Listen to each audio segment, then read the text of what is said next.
First నుంచి ఈ cinema నేను రాసినప్పుడు ఒక చిన్న వెబ్ సిరీస్ కింద అనుకున్నాను, 2 ఎపిసోడ్స్. తర్వాత లేదు సినిమా కింద రాద్దామని వెబ్ ఫిల్మ్ కింద అనుకుని రాశాను.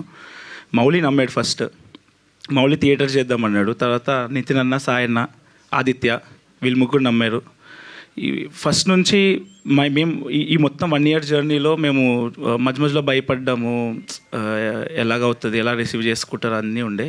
ముగ్గురికి ఫుల్ నమ్మకం ఉండింది. అది నితిన్ అన్నకి, సుహృత్కి, కిషోర్కి, creative team, thank you so much for all the belief. Thank you అండి. బన్నీవాస్ గారు, వంశీ గారు, థ్యాంక్ యూ సో మచ్ అండి.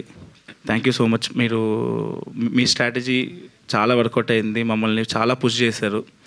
మొన్న కూడా మండే రోజు కలెక్షన్స్ వచ్చినప్పుడు వాసు గారు ఎంత మంచోళ్ళు అంటే, నేను వెళ్ళిపోతుంటే కూర్చో అమ్మా, నీకు లెక్కలు తెలియాలి, నువ్వు డైరెక్టర్వి అని చెప్పి నా ముందు ఆల్మోస్ట్ అంతా he's very transparent. Thank you so much అండి.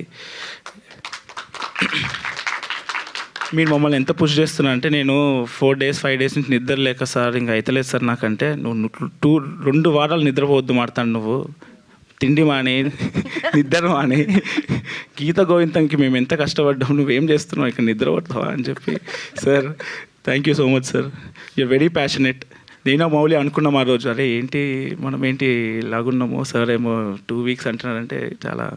So sir thank you so much. మేము చాలా నేర్చుకున్నాం సార్. యాక్చువల్లీ నేను మౌలి ఆ రోజు ఇంటికి వెళ్ళి చాలాసేపు మాట్లాడాము.